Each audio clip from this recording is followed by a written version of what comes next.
आज आपला दिवस 10वा आहे आणि जसं की तुम्ही माझ्या मागे बघताय पूर्ण जे कोर्ट आहे आपलं एका साईडचं ते रेडी झालं आहे आणि आता ते काय करतायत की क्युरिंगसाठी स्पेसिफिकली जे काही सिमेंट आहे त्याला क्युअर करायला लागतं एक 10-12 दिवस 15 दिवस जेवढे दिवस जास्ती तेवढं चांगलं असं म्हणतात ते. सो ॲटलिस्ट 10-12 दिवस आम्हीही करणार आहोत. त्यासाठी ते असे स्क्वेअर बॉक्सेस बनवत आहेत आणि जिथे असं ते पाणी साठवून ठेवणार मग की जेणेकरून नंतर त्याला क्रॅक्स येऊ नयेत. तुझे हे काका आहेत ते बघा कसे,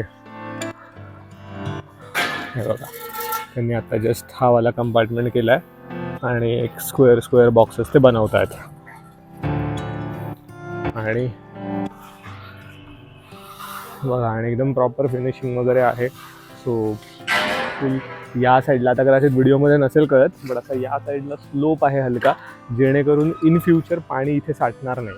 जरी पाऊस पडला किंवा इथे पाणी आलं तरी त्याचं फ्लो होऊन त्या साईडला जाईल किंवा आम्ही कधी जेव्हा स्वतःहून पाणी टाकू क्लीन करण्यासाठी कोर्स वगैरे सो त्यामुळे जस्ट ते वायपरने असे फक्त एका साईडला खेचलं की ते त्या साईडला पाणी पूर्ण फ्लो होऊन निघून जाईल. कारण तिथे आपण एक गटर टाईप बनवणार आहोत छोटंसं जेणेकरून पाण्याला वाहती दिशा असेल आणि एकदम फिनिशिंग वगैरे प्रॉपर आहे.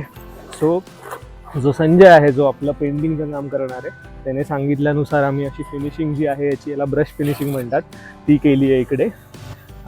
त्यामुळे जसं मी कालच्या व्हिडिओमध्ये पण सांगितलं की त्यामुळे जे रिसर्फेसर आहे ते ह्याला एकदम घट्ट पकडतं. त्याबरोबरच आपले जे पाईप्स आहेत म्हणजे दुसरे जे पोल्स आहेत कोर्टला कव्हर करण्यासाठी किंवा फेन्सिंगसाठी ते पण आले आहेत आत्ता जस्ट. सो त्यांचं पण अनलोडिंग इकडे चालू आहे. काय तो जुगाड करत करत करत तिथपर्यंत पोहोचलेत बाबा फायनली.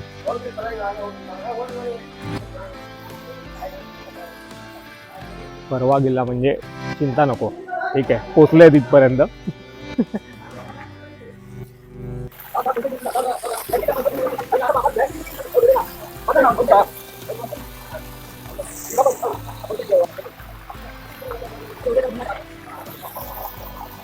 सो आत्ता मला कळालं की त्यांनी असे छोटे छोटे स्क्वेअर का केले. मला असं पहिले वाटलं की अरे पूर्ण मोठ्या एरिया करूनच त्याच्यात टाकलं असतं पाणी.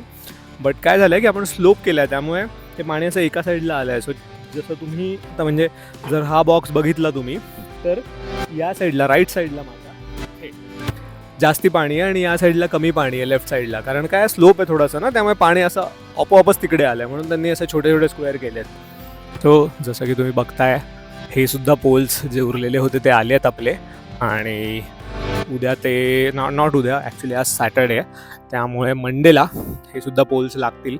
त्यामुळे एक जो आपला कवर्ड कोर्ट असणार आहे तिथपासून इथपर्यंत असे हे मोठे पोल्स लागणार आहेत आणि जे उरलेले छोटे पोल्स आहेत या साईडला त्याने आपलं फेन्सिंगचं काम होणार आहे.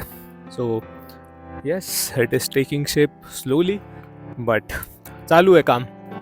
सो बघूया आता मंडेला काय ते सांगतो तुम्हाला.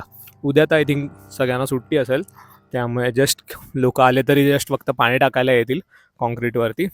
चॅनलला सबस्क्राईब करा जर तुम्ही आत्तापर्यंत केलं नाही आहे. तुमच्या लाईकशी कमेंटशी मी वाट बघतोय.